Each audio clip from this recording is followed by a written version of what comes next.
Hello, Internet, Jesus loves you. My name's Cody, and this is the Christian News Show, due on Mondays, Wednesdays, and Fridays with geeksundergrace.com. And our first story is something we should have talked about in our last video, but I totally forgot, so we need to get through that right away. Everybody is talking about Benjamin Watson, the NFL player. So the way it goes, Watson wrote something on his Facebook page about Ferguson, and it went viral. And so CNN did what CNN does, and they're like, we have to talk about this, so they picked him up. And basically what he said on air was that he believes that racism stems from sin. He said, if you want to get rid of racism around the world, we need to understand what Jesus did for us on the cross. Which is right about the time that CNN had a technical mishap. The screen goes green, the lady's like, oh, that was really touching, but we need to move on now. And CNN obviously able to just hide behind the fact that it was a technical difficulty, but it definitely seemed like censorship. Guys, he said, Jesus, we need to cut it right now. Go, go. So some people are really angry about this. I think it's kind of funny. I just kind of think of it as like a really CNN, really. I mean, honestly, if you think about it, people like me would not be talking about this if CNN hadn't censored them. So it's actually kind of for the better. And from that, I guess we can talk about atheist.org because they are having this atheist Christmas billboard thing going on. They have these billboards in the Bible Belt that say, Dear Santa, all I want for Christmas is to skip church because I'm too old for fairy tales. That she's writing to Santa. Which, little mini rant here, I think it's really ironic that atheists are like, don't go to church,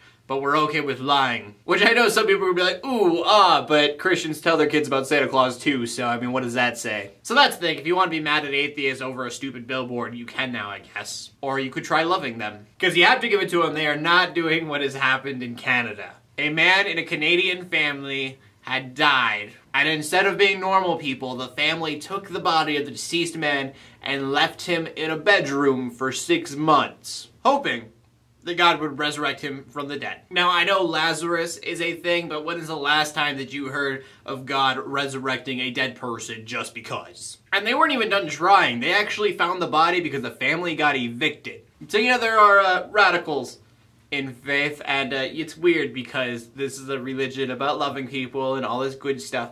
And then you get something like this, and it makes people go, wow, I don't want any part of that. To which I just want to say, just because somebody is crazy and Christian does not mean that all Christians are crazy, as far as I know. And from that, we go on to the final story of the day, which is going to take us to Iraq. To 4 kids who I would say are better Christians than I. See, this report has come out about these 4 kids under the age of 15 that Islamic State picked up. And so, as you've heard before, the Islamic State told these kids they had to convert to Islam. They had to say, we follow Muhammad. And these kids, again, all under the age of 15, said, no, Jesus has always been with us. We're always going to be with Jesus.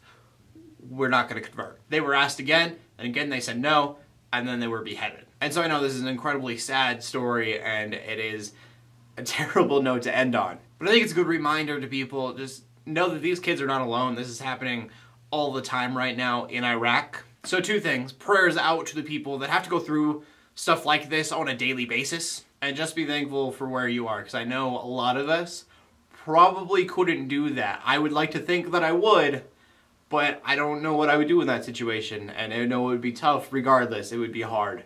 So, just be grateful for where you are. And so from that, we're going to go to the question of the day. The question of the day is going to go back to Atheist Christmas Billboard stuff, because a lot of people talk about the war on Christmas. That's my question for you guys.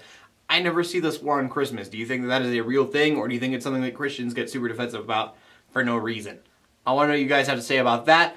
Totally not related to the super deep tone at the end of the video. I'm just curious what you guys want to say. Don't want to keep your minds festering on something like that. So, yeah, comment in the comment section below. Make sure to check out geeksundergrace.com. My name is Cody. I'll bring you Christian news and a not-so-boring guideway every Monday, Wednesday, and Friday. In closing, let the haters hate, let the Christians pray. And to everybody, like, subscribe. I will see you later, and God bless.